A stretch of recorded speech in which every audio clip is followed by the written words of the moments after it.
বোনের পেটে বাচ্চা আসে। আমি সেটা প্রথমত ধরতে পারি নাই বা জানতেও পারি নাই। হঠাৎ একদিন ছোট বোনের যে অবস্থা, সেই অবস্থায় বুঝতে পারলাম যে না, আমার ছোট বোন প্রেগনেন্ট।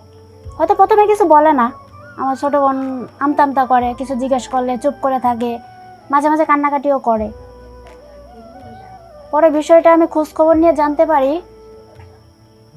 যে না, আমার স্বামীর সাথেই তার রিলেশন ছিল এবং যে বাচ্চাটা গর্ভে আসছে সেটা আমার স্বামীর। আচ্ছা, যখন আপনি জানতে পারলেন যে এই বাচ্চাটা আপনার স্বামীর, তখন আপনি আপনার আব্বা আম্মাকে জানানোর চেষ্টা করেন নাই? হ্যাঁ, চেষ্টা করেছি, চেষ্টা যে করি নাই তা না, কিন্তু আমি কি মুখ নিয়ে বলতাম আপনারাই বলেন। আমি কিভাবে বলতাম যে আমার বোনের যে গর্ভে যে সন্তান সেটা অন্য কারণ না, আমার নিজের স্বামীর। আচ্ছা আচ্ছা, জি বলতে থাকেন। তো যখন পুরোটা আর কি আমার জানা হয়ে গেল, তখন কি বলবো আপনাদের, আমার পায়ের নিচে যে মাটিটা সেটা আর ছিল না। আমি কি বলতাম, কাকে কি বলবো, কাকে কিভাবে কি বলবো যে আমার বোনের যে গর্ভের সন্তান সেটা আমার স্বামীর। আসসালামু আলাইকুম দর্শক, কেমন আছেন সবাই? আশা করি সবাই ভালো আছেন। আজকে ক্যামেরার সামনে যাকে দেখতে পাচ্ছেন তার নাম রুবিনা। আজকে তার জীবনে ঘটে যাওয়া ভুল যে জিনিসগুলো, সেই জিনিসগুলোই আপনাদের মাঝে শেয়ার করতে আসছে। তো রুবিনা, তুমি জি। শুরু করতে পারো দর্শকদের উদ্দেশ্যে যে তুমি ভুল করছো, তুমি যে শিক্ষাগুলো পেয়েছো, যেটা দর্শকদের মাঝে শেয়ার করতে চাও, সেই বিষয়গুলো বলতে পারো। আসসালামু আলাইকুম, আমি রুবিনা, আমার বাড়ি কাপাসিয়া।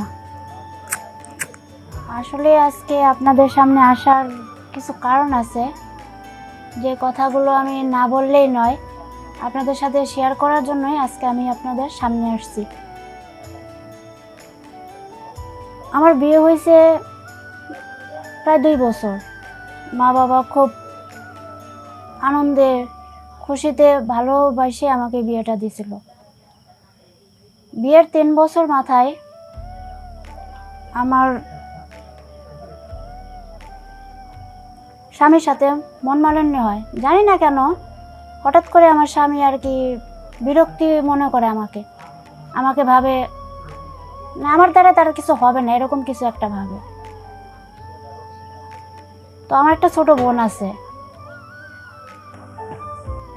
তো বাড়ির থেকে মানে গ্রামের বাড়ি থেকে ওকে আমি আর কি ঢাকায় আনছিলাম শুধুমাত্র পড়ালেখা করার জন্য। ও ইন্টার ফার্স্ট ইয়ারে এবার। আমি ভাবছিলাম আমার ছোট বোন ভালোই হবে, কিন্তু কি থেকে কি হলো সেটা বুঝতে পারলাম না। হঠাৎ করে আমার স্বামী আর আমার ছোট বোনের মাঝে অন্য একটা রিলেশন গড়ে ওঠে এবং সে রিলেশনে আমার ছোট বোনের পেটে বাচ্চা আসে। আমি সেটা প্রথমত ধরতে পারি নাই বা জানতেও পারি নাই। হঠাৎ একদিন ছোট বোনের যে অবস্থা, সেই অবস্থায় বুঝতে পারলাম যে না, আমার ছোট বোন প্রেগনেন্ট। হয়তো প্রথমে কিছু বলে না, আমার ছোট বোন আমতা আমতা করে, কিছু জিজ্ঞেস করলে চুপ করে থাকে, মাঝে মাঝে কান্নাকাটিও করে। পরে বিষয়টা আমি খোঁজখবর নিয়ে জানতে পারি যে না, আমার স্বামীর সাথেই তার রিলেশন ছিল এবং যে বাচ্চাটা গর্ভে আসছে সেটা আমার স্বামীর।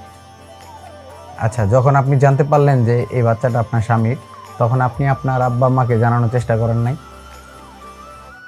হ্যাঁ, চেষ্টা করেছি, চেষ্টা যে করি নাই তা না, কিন্তু আমি কি মুখ নিয়ে বলতাম আপনারাই বলেন।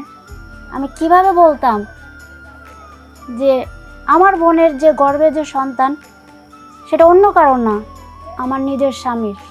আচ্ছা আচ্ছা, জি বলতে থাকেন। তো যখন পুরোটা আর কি আমার জানা হয়ে গেল, তখন কি বলবো আপনাদের, আমার পায়ের নিচে যে মাটিটা সেটা আর ছিল না। আমি কি বলতাম, কাকে কি বলবো, কাকে কিভাবে কি বলবো যে আমার বোনের যে গর্ভের সন্তান সেটা আমার স্বামীর। আচ্ছা, পরে আপনি কি করলেন? আমি অনেক চিন্তা ভাবনা করে একটাই সিদ্ধান্ত নিলাম। আপনি আপনার স্বামীকে বোঝানোর চেষ্টা করেন নাই? হ্যাঁ করেছি, প্রথমে করছি। তখন কি বলে উনি? আমার স্বামী একটা কথাই বলে যে তোর প্রতি আমার কোনো ফিলিংস ফিলিংস কাজ করে না, তোর প্রতি আমার প্রচুর বিরক্ত লাগে, তাই? তুই কেন চলে যাস না? মানে আমি কি করবো এখানে? আপনার ছোট বোনও আপনার দুঃখটা বুঝলো না? না। আচ্ছা, জি। এটা একটাই কষ্ট লাগলো যে নিজের বোন যে এখানে বোনের সংসার ভাঙার জন্য উঠে পড়ে লাগছে, সে জায়গায় আর কি বলবো বলেন? সে জায়গায় আর কিছু বলার নাই। আচ্ছা আচ্ছা। তাই নিজের পরিবারকেও বলতে পারি নাই, নিজের আত্মীয় স্বজনদেরকেও বলতে পারি নাই।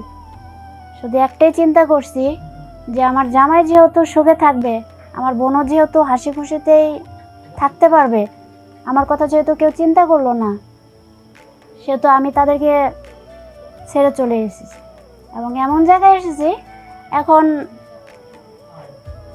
বাড়িতে কাজ করি, বাড়িতে এখন আল্লাহ দিলে ভালোই আছে, এখন আর কোনো সমস্যা নেই। আচ্ছা, আপনি তার মানে আপনার বোনের সুখের জন্য আপনি নিজের স্বামীকে উৎসর্গ করে দিলেন। হ্যাঁ তাই। এতে ক্ষতিটা তো আপনারই বেশি হলো আমার মনে হয়। হ্যাঁ তা ঠিক আছে, ক্ষতিটা আমার হয়েছে, কিন্তু আমার বোন তো সুখে আছে, আমার যে স্বামী ছিল সেও তো সুখে আছে। আচ্ছা, আপনি এটা বিশ্বাস করেন যে এটা একমাত্র আপনারই ভুল ছিল, যে আপনি আপনার ছোট বোনকে আপনার একা বাসায় আনছেন? আপনি আনছেন ভালো মনে করে, ঠিক আছে, কিন্তু আপনার বোনকে একটু নজর রাখা দরকার ছিল। হ্যাঁ ভুলটা আমার হয়েছে, আসলে ওকে খুব বিশ্বাস আচ্ছা, করতাম। এখন এই ভুল করাতে আপনি আমাদের দর্শক যারা আছে, আপনাকে যারা সরাসরি এখন দেখতেছে, তাদের উদ্দেশ্যে কি বলবেন? তো দর্শক, আপনাদের কাছে আমার একটা অনুরোধ, সেটা হলো যদি আপনাদের ঘরে কোনো বোন থাকে উপযুক্ত, তাকে অবশ্যই তাড়াতাড়ি বিয়ে দেওয়ার চেষ্টা করবেন এবং তাকে দেখবেন সে কোথায় গেল, কি করলো, কার সাথে চলাফেরা করলো বা কিভাবে থাকলো, সেটা অন্তত দেখার চেষ্টা করবেন। তাহলে দেখবেন হয়তো আমার মতো কোনো নারীরই সংসার ভাঙবে না বা কারোর বোনেরও সংসার ভাঙবে না। ঠিক আছে দর্শক, আপনারা তো শুনতেই পারলেন রুবিনার জীবনের একটি করুণ কাহিনী। সে তার বোনের সুখের জন্য তার নিজের জীবন উৎসর্গ করে দিয়ে আজকে বাড়িতে কাজ করে। তার জন্য সবাই দোয়া করবেন, আর তার সাথেও ভালো থাকবেন, সুস্থ থাকবেন। আবারও দেখা হবে নতুন কোনো এপিসোডে, নতুন কোনো রুবিনার গল্প নিয়ে হাজির হব আমরা। আল্লাহ হাফেজ।